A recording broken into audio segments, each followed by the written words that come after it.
কাশ্মীরের পেহেলগামে সন্ত্রাসী হামলার জেরে পাল্টাপাল্টি নানা পদক্ষেপের পর বুধবার পাকিস্তানের আজাদ কাশ্মীর ও অন্যান্য জায়গায় ক্ষেপণাস্ত্র হামলা চালিয়েছে ভারত। জবাবে ভারতীয় সেনাবাহিনীর একটি ব্রিগেড সদর দফতর ও চেকপোস্ট ধ্বংসের দাবি করেছে ইসলামাবাদ।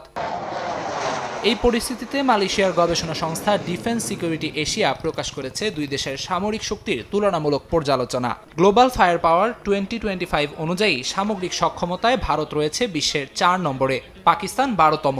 স্থল, নৌ ও আকাশপথে ভারতের আধিপত্য স্পষ্ট, তবে পাকিস্তান এগিয়ে কৌশলগত ও পারমাণবিক দিক দিয়ে।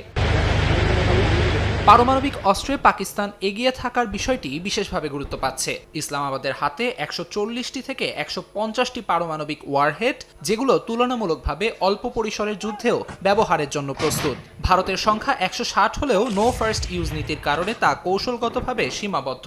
পাকিস্তানের ফুল স্পেকট্রাম ডেটারেন্স নীতি আগেভাগে পারমাণবিক অস্ত্র ব্যবহারের অনুমোদন দেয়, যা দক্ষিণ এশিয়ায় নিরাপত্তার ভারসাম্যকে করে তোলে আরও জটিল। অস্ত্রভাণ্ডারে ভারতের কাছে রয়েছে রাফায়েল যুদ্ধবিমান, ব্রহ্মোস ক্রুজ মিসাইল ও রাশিয়ার S-400 air defence system. Pakistan যুক্তরাষ্ট্রের F-16 এবং চীনের সহায়তায় তৈরি GF-17 ব্লক 3 ব্যবহারে সক্ষম। যদিও প্রযুক্তিতে কিছুটা পিছিয়ে, তবে চীন পাকিস্তান সামরিক সহযোগিতা দেশটিকে আধুনিকীকরণে এগিয়ে রাখছে। জনবল ও বাজেটের দিকেও রয়েছে বড় পার্থক্য। ভারতের প্রতিরক্ষা বাজেট 7,900 কোটি মার্কিন ডলার, যা বিশ্বের তৃতীয় সর্বোচ্চ।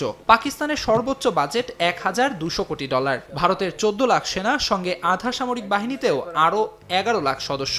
এখানে পাকিস্তান অনেকটাই পিছিয়ে, তবে ভূ রাজনৈতিক অবস্থান, সীমিত ভূখণ্ড এবং পারমাণবিক তৎপরতা পাকিস্তানকে একটি ডেটারেন্স ফোর্স হিসেবে গড়ে তুলেছে।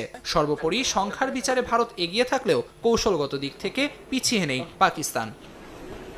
আমিরুল ইসলাম আলিফ, সময় সংবাদ।